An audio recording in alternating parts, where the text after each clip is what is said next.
A to the K. To the K. To the K. Coming up tonight on the Ringside Report.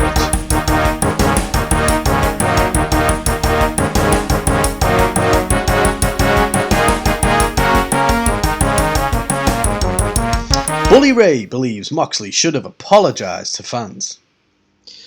WWE have abandoned the now controversial Gunther Stark trademark. More AEW contracts set to expire. Vince McMahon wants Finn Balor to put over an upcoming talent. 2 former WWE stars have rejected the opportunity to have a Rumble appearance. Hashtag Free Ali trends on Twitter as Mustafa Ali blocks WWE on Fox. Recent WWE signee unfortunately injured in a car crash. WWE officials reportedly very impressed with Shawn Michaels.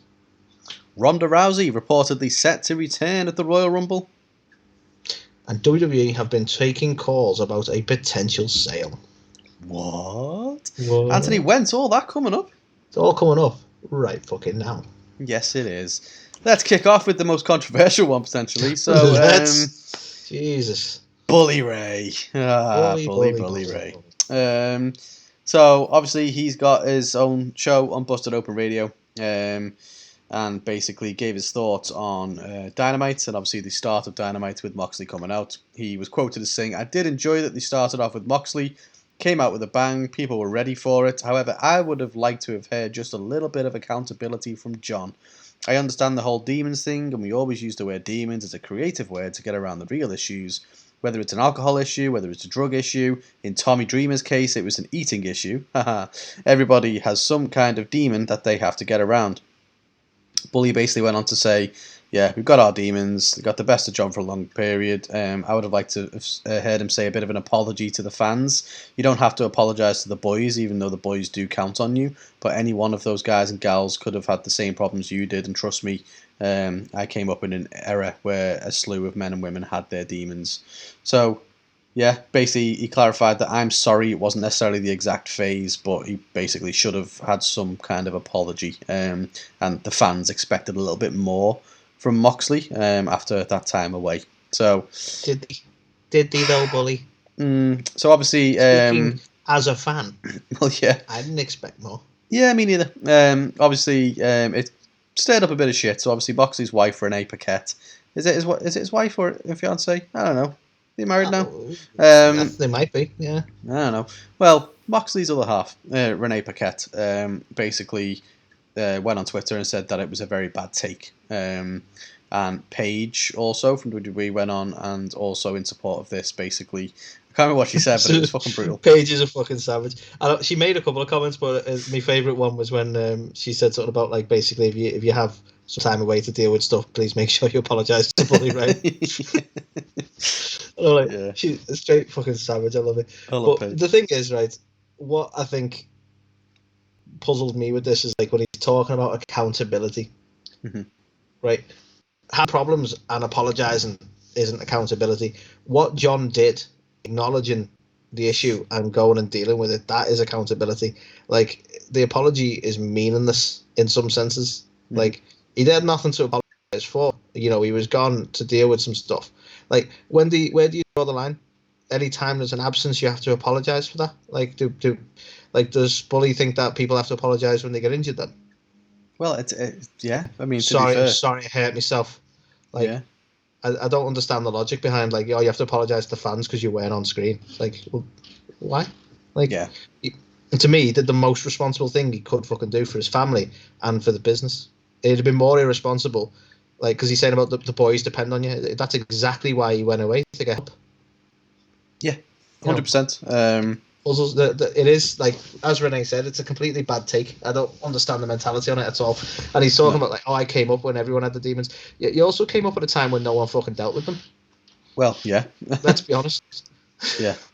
To be fair, in ECW, and I'm not kind of shitting on ECW as a business, but a lot of people have to have a lot of demons to do half the shit that a lot of them did at that time. Do you know what I mean? Like, shit, you couldn't have done that unless you were absolutely off your tits, I imagine. So, but yeah, no, I think it's just such a bullshit thing to say. At the end of the day, he doesn't owe anyone anything. He's gone and taken a personal decision to go and seek the help that he believes he needs for his family.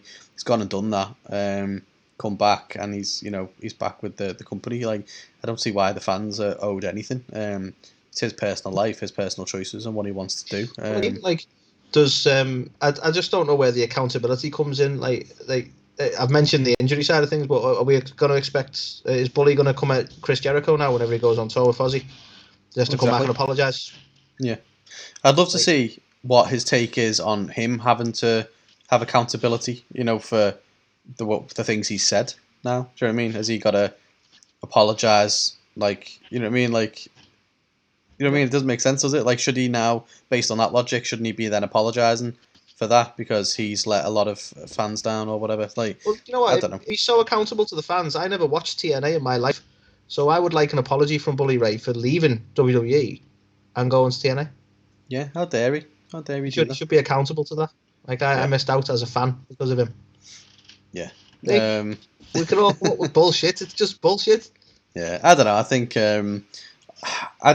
I genuinely don't mind Bully. I think he's got a really good mind for the business. Obviously, worked a lot, closely with Paul Heyman in his time in ECW. But yeah, I worry now that he's kind of borderline doing what a lot of people have done that we've spoken about, that are doing things just to get attention and clicks and cause controversy. Funny, because I'm hopefully not miscrediting here because I'm confident this was the person. But I use TikTok a fair bit, being young and hip.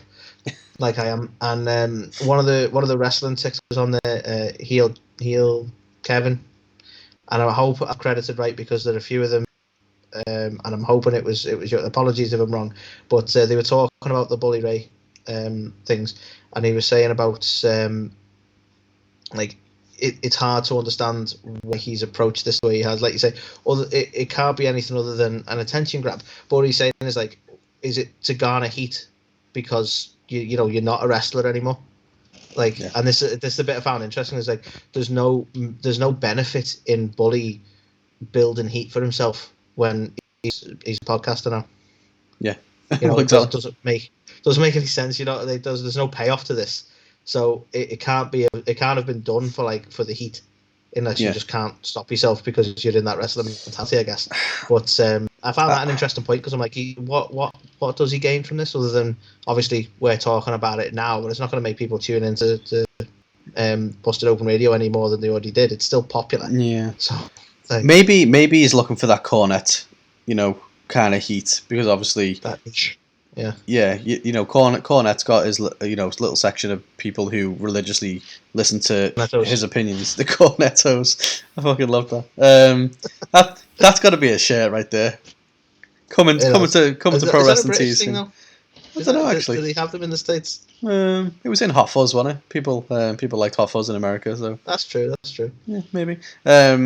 But yeah, so maybe he's looking for that. Maybe he just wants to create a pocket of people who love controversial shit and just trying to grow his audience. Who knows? But yeah, definitely a bad take. I don't think. I just don't. Even if he thought that, I don't think why. Is he not going through enough and stuff at the minute anyway to then be like, you should have also apologized to your fans? Like, nah, you shouldn't.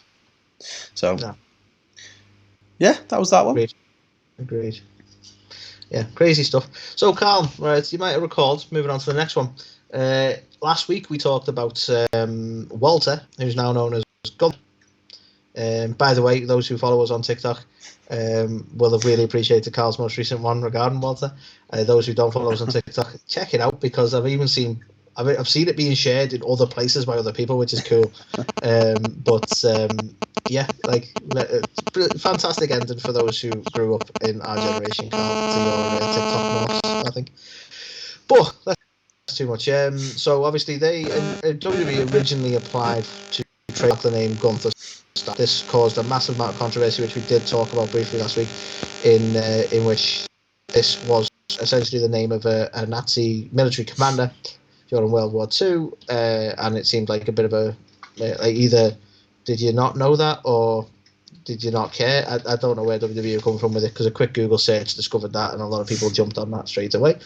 But the filing itself has been updated now, and the company has abandoned the registration of the trademark. So the status now states that it's abandoned because the applicant filled an express abandonment. So it seems to drop in Gunther Stark as a whole. We yet to see, and I don't know if they're going to try and stick with Gunther, because obviously he's already publicly declared after beating Roderick Strong that he's no longer Walter, he's Gunther. So maybe we're just ditching the full name to try and pull slightly away from that controversy. But we shall see. We shall see. Yeah, so he'll no longer. That's the quickest I think WWE have dropped someone's surname. They do like to drop surnames. That's probably the quickest it's ever fucking happened. That is true. I think, was it Malcolm Bivens was on NXT yesterday, basically taking the piss out of his name. Like, I can't believe your parents called you Gunther. I think the storyline they're going for is that, he adopted the name Walter that was given to him by his grandfather or something, but his name's always been Gunther or something. So I think they are sticking with Gunther because they can copyright that for some reason. But yeah, I want to see the whoever owns Friends now. I want to see them go at WWE for trademark infringement now. That's it. I mean, put it this way: it's not going to be long before there's a segment backstage where he's got his own talk show or something in a coffee house, just for shits and gigs. Cup Gunther.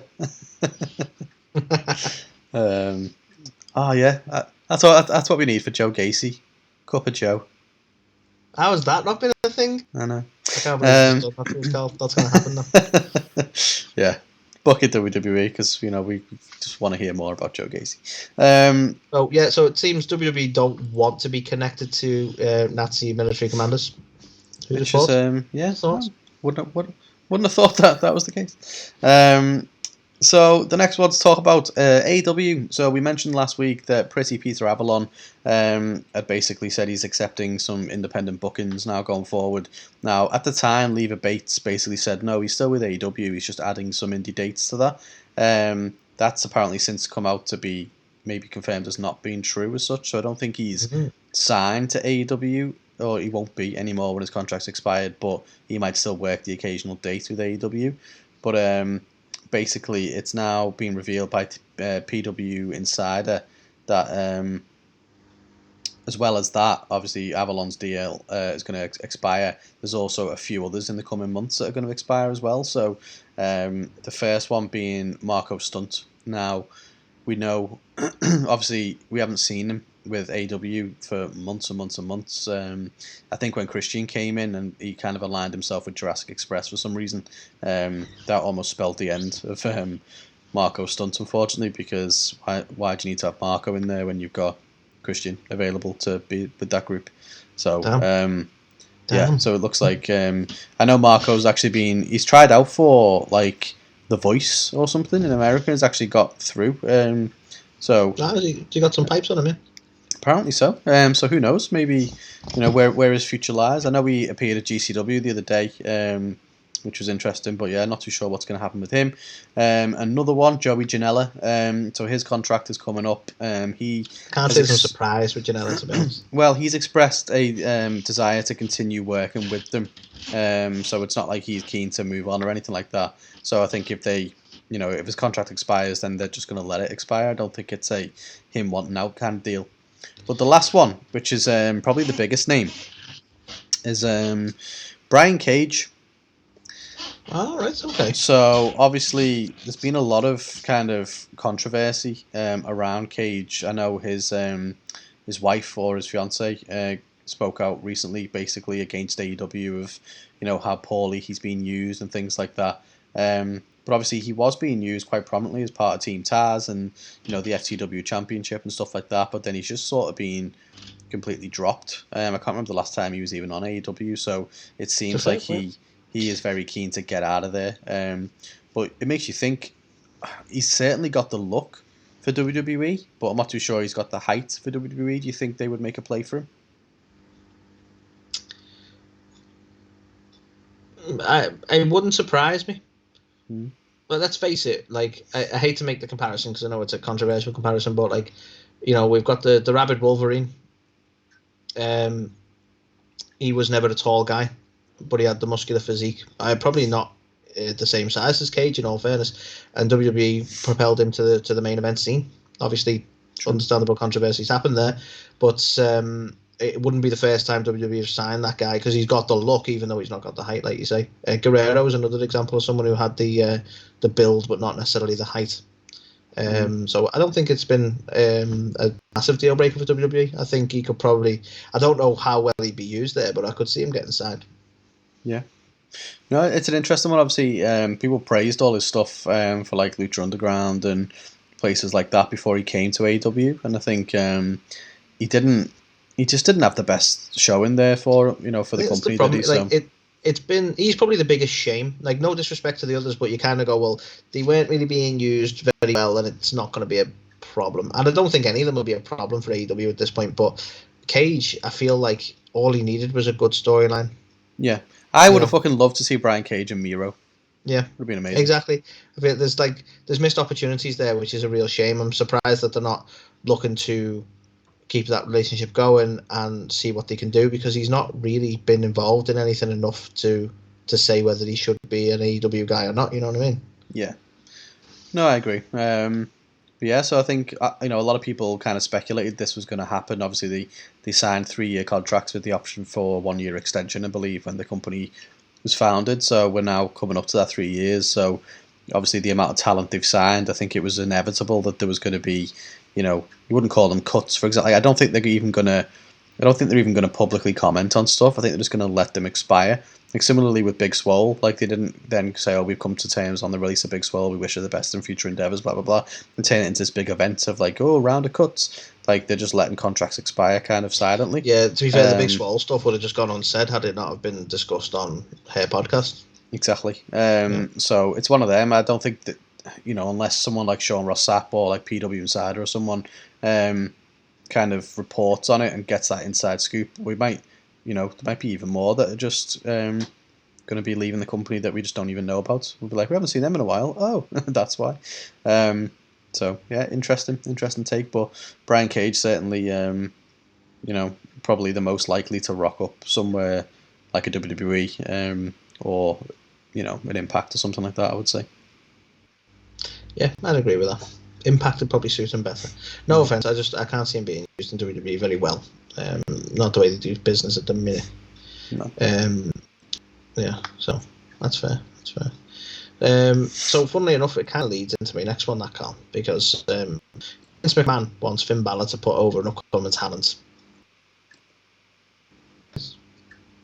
Austin Theory? Austin fucking Theory. So this is, I think it's already become evidence, as Balor has had a match with Theory, and I believe Theory won clean. So there you go.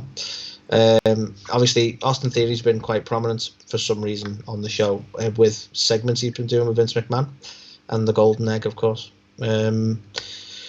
So it seems Vince McMahon's quite big on this guy. He's going to be a main eventer and so on like that. We've had a quote recently. I say we, people are giving us quotes now. WrestlingNews.co have spoke with someone in WWE, no names given, obviously.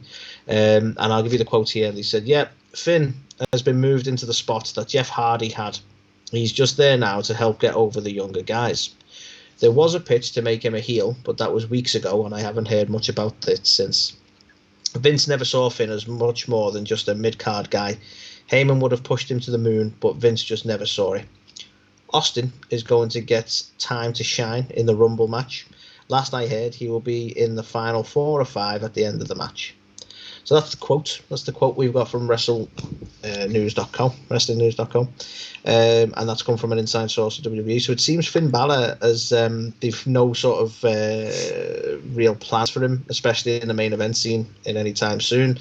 And sadly, he's just going to be used to push younger talent. He's going to be in the Jeff Hardy role, which is looking at Jeff Hardy's most recent run in WWE, is not the best role to be in at the moment. No, so effectively, is that senior jobber, isn't he? Almost, he's a big name that will take the losses to the younger ones. Which is shit for him because he's never had his title run yet. I know he got injured and left. I don't know how they dropped the ball with him. To be honest with you, they're not wrong. We've been saying for a while we just don't get who this incarnation of Finn Balor is. It doesn't make any sense. He's just a shooty McShooty pointy points. That's basically his character now. Gimmick. Yeah. So it's like, right, okay. Like when he had the demon thing and there was just more layers to him. And when he stopped doing that, it was just... It is, and like the most over he got in recent months was up against Roman Reigns because he brought the demon back out. Admittedly, he did that weird screwy ending with the top rope, but to go from like fighting the biggest guy in the company, Roman Reigns, in a main event of a pay-per-view, to this seems a bit of a fall from grace in some senses. And I do. There is something there. You know, he's a massively talented guy, and it just seems like this feels like another one where it's like, is he destined for AEW? Because I can't see him staying with WWE. I don't think he'd be content as the guy who puts over the younger talent. Not right now in his career.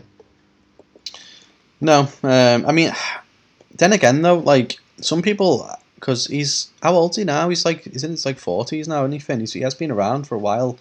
I know he didn't get the call up to like the big time until later in his career, but it's like Shinsuke. He's just there for a paycheck now. You can say what you want. It's a weird world, wrestling, though, isn't it? Because people are living longer now and lasting longer now in a lot of senses. Do you know what I mean? Like 40s isn't unrealistic for a lot of wrestlers these days, which was unheard of back in the day, really. But for me, I think he's young enough. Same with Shinsuke, that he can be content. Yeah, I'll get the paycheck and I'll start easing off. But then they get the itch because you're in wrestling because you love wrestling. Do you know what I mean? It's a hard business to walk away from, and I could see it might not be straight away, but I could see them wanting more because that's kind of the nature of the beast, isn't it? I don't even think it's an age thing, because if you think about it, like peak Hogan and peak Flair and stuff like that were probably in the 40s and stuff anyway. I think wrestling's a really weird thing where you don't really even get into it in the big time until you're in your 30s typically. But for me, it's more, I feel like, what's it called? This the next in line program they've got going at the minute. I think that there's been a very big company-wide shift in who they want as their guy. So like when you mentioned before, when we were chatting about Brian Cage, you were like, well, there was a time when it was Guerrero and Benoit and stuff like that. I think those times are gone. I think now, if you look at like who the top champions are, they're all 6 foot odd, big, stocky guys. Again, you're going back to the old school, Hogan and Warrior and stuff like that times almost. It's like, that's why I worry now, like guys like AJ Styles and stuff like that. Like, are they ever going to get back like towards the top again, or is it literally, because if you think about it, they're only recruiting people at the minute who are of that frame and who they can mold into the WWE style. Yeah. So it's like, so we're fucked. I see what you're saying. Yeah, this tall to ride. It's like, yeah. That's the only thing stopping us. Otherwise, we could have been huge. Exactly. Yeah, if only we were huge, we could have been huge. It seems, but. Yeah, so I don't know. Isn't it a weird mentality to have? I don't know if you agree with this or not. Some people, because I'm not knocking Hogan or Warrior and all that, but it's a weird mentality to have to think we want to get back to the days that basically got stale and nearly done our business in. Yeah. People loved, don't be wrong, Hogan, Andre, and stuff like that were an absolute spectacle, but WWE was getting stale on that sort of stuff. Yeah. It was the Attitude Era that kept them and saved them. So it's a bold move to go back to something that went stale in the 90s, Yeah. No, it's weird. They're trying to make this like, I don't know whether it's because AEW's come on like the on the block now, but they're trying to distance themselves so much from like the indie scene and stuff like that. Like they are literally, they just want to have these big bodied people they can mold in WWE style. So yeah, I do worry for that. Obviously, you've seen it now with Finn, but I do worry for some of these other guys of like, well, what is that going to mean for them? But yeah, not a good spot to be in for Finn, let's be honest. Yeah, it is a crying shame. Crying shame indeed. The next one to talk about. So, obviously, we were blown away when we found out that Mickie James is going to be making an appearance in the Royal Rumble. Obviously, absolute ledge, friend of the show, so we were made up. But Fightful Select had learned that Mickie wasn't the only Impact star and champion who was offered the opportunity to go through the Forbidden Door into the Royal Rumble. So, in fact, the Iinspiration, former Iconics, Cassie Lee and Jessie McKay, were offered spots in the match apparently, but turned the offer down. The report cited that they are really happy with what they're doing at the moment and where their kind of trajectory is going in Impact. That he didn't want to go back into WWE for that one-off appearance. So that says a lot, I think. And fair play to them. But it's such a shame because I love the Iconics, and not against Cassie, but Jesse or Billy, Billy Kay. It was fantastic. When she had that little run by herself and was like with a CV and stuff like that. She's just such a comedy genius. So yeah, it's a shame that they let them go effectively from there because they were so good. But yeah, massive fan of the Iinspiration. Would have liked to have seen them rock up, but at the same time you can't argue with why they wouldn't. That's the thing. You would have popped for it definitely, but it's still it's interesting, isn't it? Because I would have thought, before knowing what we know, I would have thought if you approach the Iconics and you approach Mickie James, the one who'd have more issue about a return would be Mickie James. Mm-hmm. And I'm not knocking Mickie for that. She's been very professional about this, you know what I mean? But she had more reason to be pissed off with them, in all fairness. People get released, and by all means, the Iconics can be pissed off about that. But, Mickie went through the whole trash bag incident and all that kind of stuff as well. And has still been you know what? It's cool. Be professional about it. She's it's a win for Mickie all around, isn't it? Because she's going to come back and she's going to have a moment there, and I think we wanted to see a sort of last run in WWE a lot better. So I'm hoping this is almost a vindication for that. Yeah. But yeah, it's interesting to see the Iconics clearly are still no, you lost your opportunity, which is, like you say, fair play to them. Well, that's it. Mickey's an absolute legend, a future Hall of Famer, and she is just breaking down barriers to kind of work in all these different places and do all this different stuff. So, she's absolutely killing it. But I think as well, what would be weird is it's the Rumble and they're a tag team. So, wouldn't it be underwhelming if, it goes, and just one of them comes out? And then we have to wait for the other one. It wouldn't be as double I impactful. If that was the case, in my opinion. So, yeah, shame that we won't get to see them, but completely understand why and kind of applaud them for their reasons as well, to be fair. Yeah, fair play, yeah. Indeed. So, Carl, I think I've got the next one, haven't I? Mm-hmm. Uh-huh. So, have you tried the hashtag Free Ali? Have I tried handle on Twitter? Yeah, I said it was a side of rice. Have you checked it out? Have you checked out the Free Ali hashtag? I haven't. Tell me more, Anthony. Tell me what it's all about. So essentially, we all remember, I think we reported on it last week actually, Carl, that Ali requested his release from WWE. He did. WWE said no. Mm-hmm. So now, I believe the hashtag Free Ali actually came from a tweet Ali himself made, which he actually tweeted a photo from the film The Dark Knight, where the scene where Heath Ledger's Joker is he's burning a pile of money. And he's the quote I think from the film was that it's not about the money, it's about sending a message. And he put up that tweet, and I believe he started the Free Ali hashtag, and it sort of spiraled from there.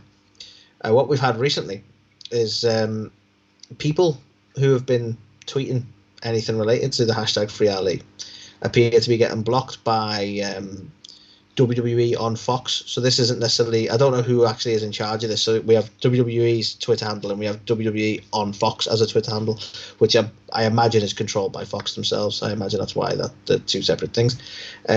So a fan noted that he was blocked by them, and basically because he was supporting the Free Ali message. And Mustafa Ali sort of cottoned onto this, and actually he tweeted a photo of that screenshot of this chap being blocked, and his response was, "Oh, weird? ? Don't worry, I got you." And he has blocked WWE on Fox from seeing his tweets. So stirring up a little bit of controversy there, Carl. Just a smidge. I do have a sympathy for him. He wants to go, and they're just like, no. But are they using him? No. This is purely just petty. I think it was probably a bad take for him to request his release and announce it before he got it. And that's probably some of the reason that WWE might be being a bit difficult about it. Yeah. Speculation, of course. But yeah, so I don't know where this is going to end. It's one of them, innit? Like, I'm a big fan of Ali. I think he could do a lot of good stuff. It's a shame that none of the things he's done has worked out very well for him in WWE. I do think he's a really talented guy, and he could do something good there. But yeah, to your point, the problem is he basically, if you're unhappy, that's cool. You don't really then go on Twitter and basically request your release that way. But more importantly, like whatever way you look at it, WWE, when they release people, and they've released a shitload of people, they protect them well. They've got a 90-day no-compete. Now, some people look at that as like, oh, they're holding them back. But they're getting paid for them 90 days. So, you know what I mean? They look after them. At the end of the day, Ali signed a contract for a number of years. If he's now changed his mind and wants out, well, you've signed a contract with them. Yeah. So you're requesting your release. They don't have to grant it, unfortunately. Well, exactly. So, yeah, it's one of those things. At the end of the day, if it's not about, I mean, I don't know, if it's not about the money or whatever, I'm sure he'll be like in breach of his contract if he no-showed all the things and stuff like that. But, at the end of the day, what can they do? I mean, if he wants out, then... Yeah. Well, I mean, it seems like he's not going to be the easiest to work with now. So in some respects, it might be easier for them to let him have his release. But it seems like it's going to be a battle between the two. Low key, obviously, but a bit of a battle between the two because he's being rather outspoken about his desire to go still at this point. So yeah. At the end of the day, hopefully he gets what he wants and he goes on to do the things that he wants. Obviously, he's on about he wanting to send a message that he feels like he can't do that in WWE. So it's hopefully he gets that message out one way or the other. But yeah, I don't think airing your laundry in public on public forums about it is probably the right way to do it. Just settle it amicably between yourselves if you can, and if not, then at the end of the day you sign the contract. So yeah, he's gone a bit Leo-ish about it, really, hasn't he? Yeah, I know. Yeah, interesting one. Interesting to see how it all progresses. Mm-hmm. So yeah, we'll keep you posted, I guess. We will. So the next one is a bit of a obviously an unfortunate one, but also a bit of an intriguing one as well. So basically, as we mentioned before, WWE has got the NIL program, the Next in Line program, where they obviously find athletes and talented kind of sports related individuals to kind of sign to their training program in the hopes of finding new stars. Now, one of the signings they made was a wrestler from Oklahoma State called AJ Ferrari. So, unfortunately, he was in a car crash with cross-country runner Isaiah Rodriguez as well. Now, I don't believe that they're massively kind of, got loads of injuries or anything like that, but essentially, they were in the car, and effectively they they crashed. The car was going up in flames, and some people managed to pull them from safety. So there's no kind of massive detail into kind of how injured or anything that suggests they're not going to be able to kind of get out of it and be back to full health or anything like that. But it's not the best name to have when you're talking about a car crash when your surname's Ferrari, is it? Ironically driving on Honda. Yes, but yeah, so just just in some ways it's a bit of a good luck story, isn't it? Because by the sounds of it, the car was in a bad way. Yeah, and they've got out with minimal injury by the sounds of it. So that's it's good news in that sense. We just wish him a speedy recovery, I suppose. Yeah, there's a quote down there at the bottom. They said they came out of it with minor injuries.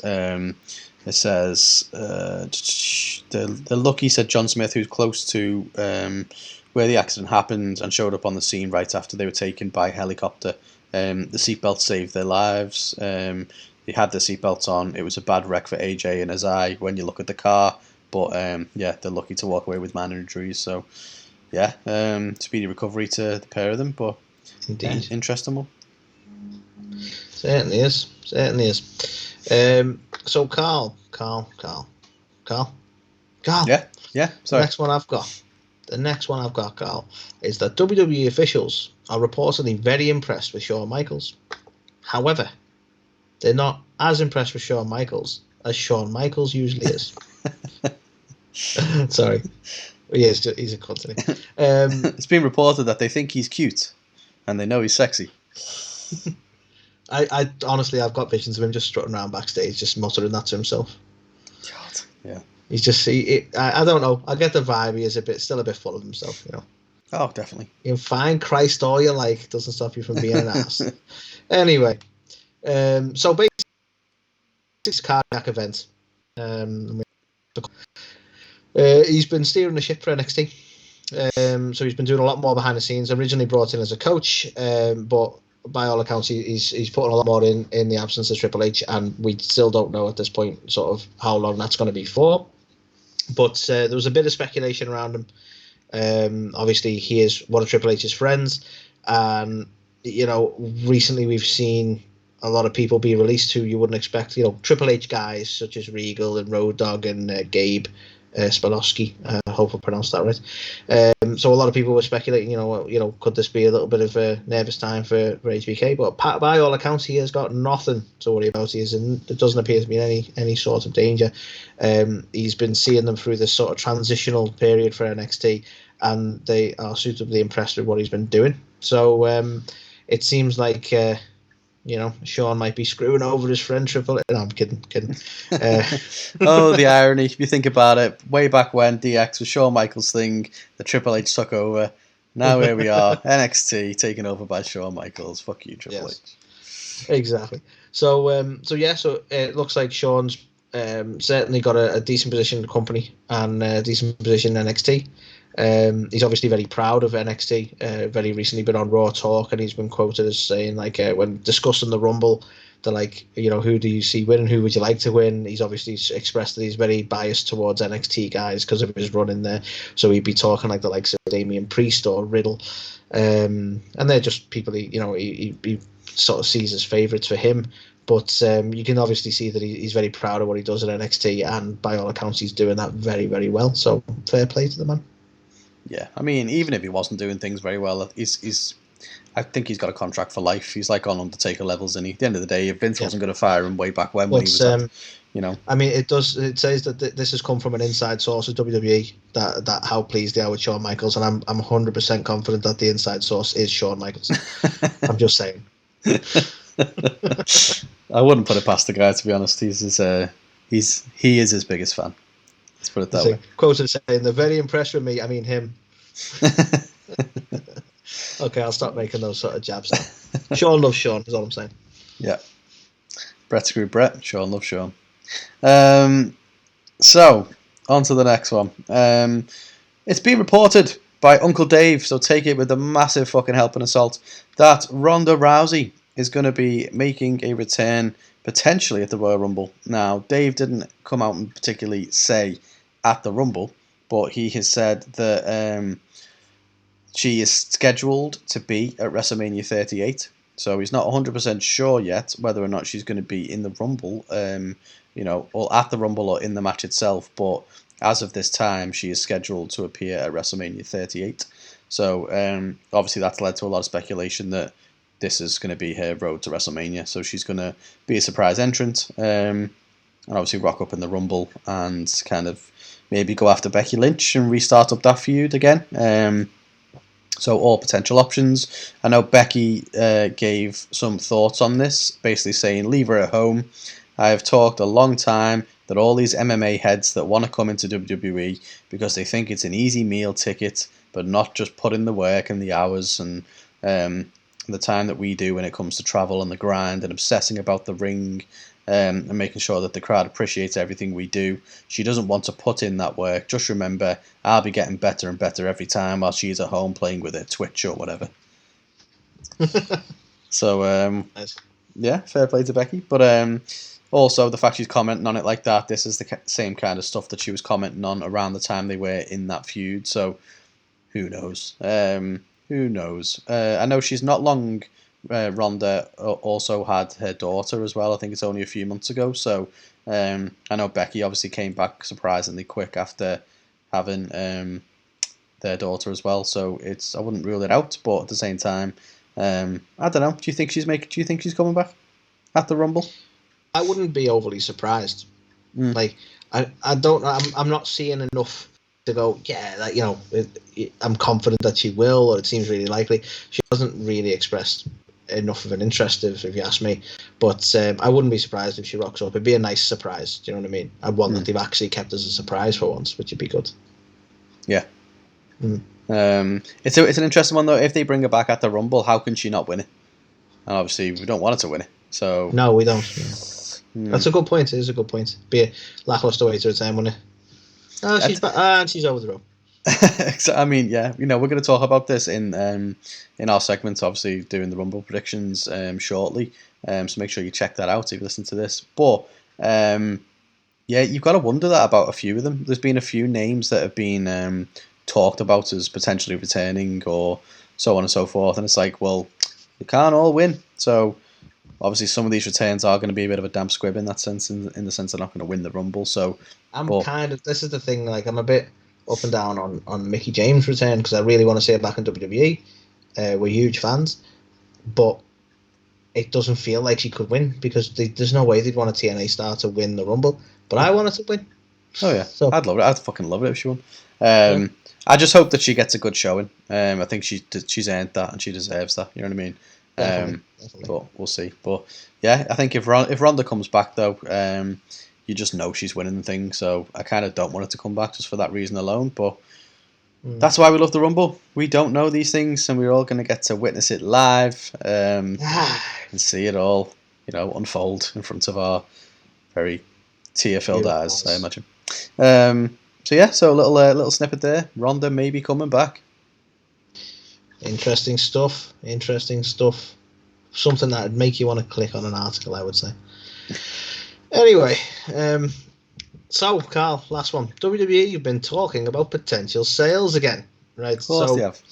I'm gonna keep this brief, because this is basically something that Nick Khan has done in the past. I feel like he likes to say this every once in a while. No offense to Mr. Khan, but as we all know, what's his title now? Chief. Who knows? WWE President and Chief Revenue Officer, according to this. Who knew? Nick Khan. He's been speaking recently with Sports Business Journal's John Orand. Hope I pronounced that right.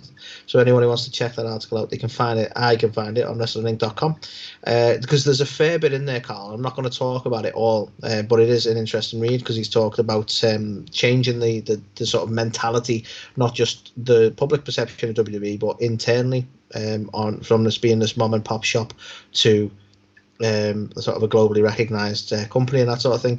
So it is a very interesting read for a lot of reasons. But one of the comments he made was that he confirmed that they've been taking some inbound calls from other companies looking to buy. But he again, and this is something he has said in the past, so this is why I want to mention it, but it's a bit of a non sort of comment really. But he mentioned that they're not in active talks to try and sell the company. They're not looking to sell the company, but he has done this before, and he's mentioned, you know, they're always open to the conversation. So keeping that little bit of talk going of like, it's in the realms of possibility. And that's sort of where we landed on this one, that he didn't reveal who those companies were, but he has revealed that you know, there's interest from other companies and they are willing to listen to them, but you know, it's not as if Vince is actively seeking to sell on, you know. And as I say, it's definitely worth a read, this article. If you look on WrestlingLink.com, you can see a lot of his quotes from there. But I say it's a very interesting read from his perspective on sort of what he's done when he's come into the company and what his ethos was in trying to change the way the company's viewed, not just from an outside perspective, but internally. So it makes for some interesting read, really.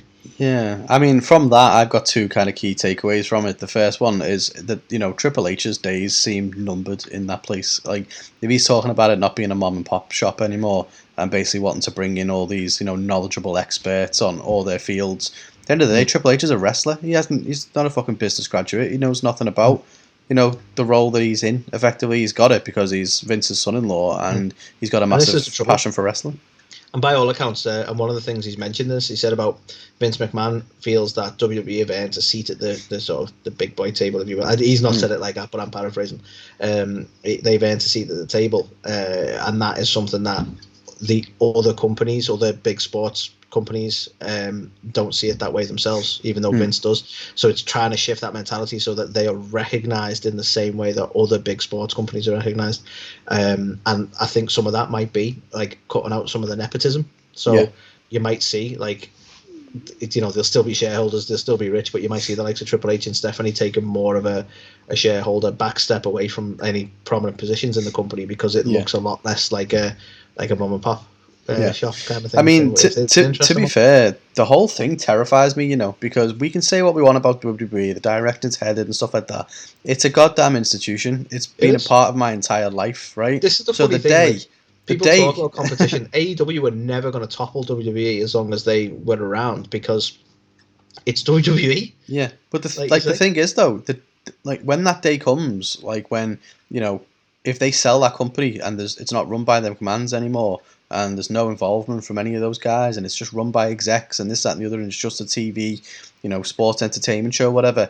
What's gonna happen to it? They just might cancel it one day. You know what I mean? Like, that is such a scary thought. It is at the end of the day, you look at AEW and it's like, it's Tony Khan's baby. Like, he's not going to go anywhere. It's his thing. So, he is Vince years and years and years ago, where it's his thing, and he's going to have many successful years trying to grow that company. Vince is at the end, of his, his life, unfortunately now, and he's either not going to be here forever, or he's not going. The company won't be his forever. So, it's such a scary thought. There was a time when you go.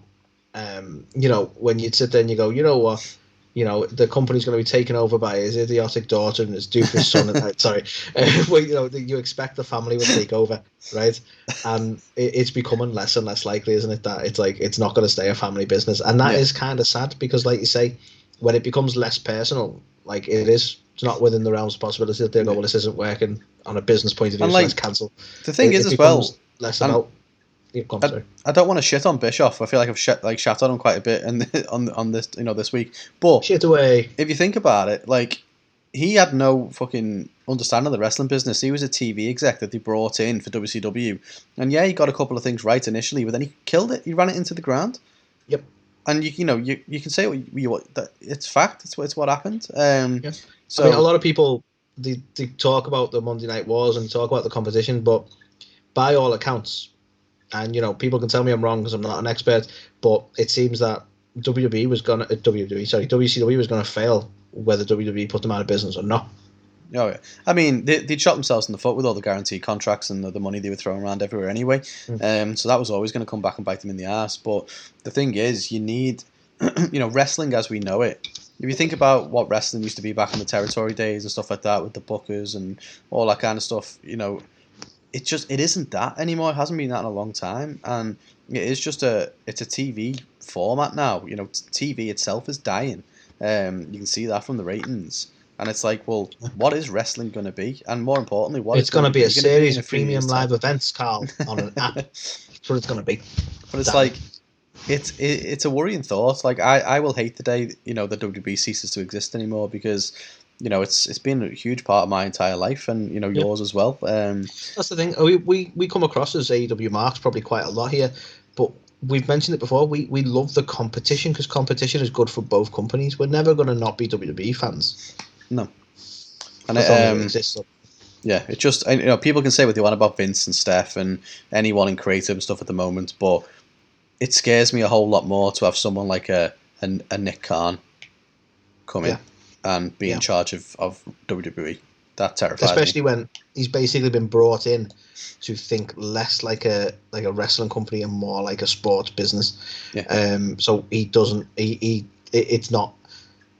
I guess it maybe kind of is, because like The Rock has sort of mentioned that they've been childhood friends and they're both like where they are now and stuff like this. So maybe it is a little bit personal to him, but it just doesn't feel. It feels like it's going to become less about. And I think you and me, we've grown up at times when like the NHL, the NHL when we were in our teens, like basically stopped dead. Yeah. Do you know what I mean? And when you have the potential of like big sports companies and stuff like that happening, you're like, that's not. It is worrying when it's less about that sort of like, this is our business, this is what we do. When it's less about that, it's it does make you worry. Yeah, but no, I think he's a funny one, Nick Khan, because the amount of times he's basically gone, oh yeah, we're definitely not selling. We're listening to all offers.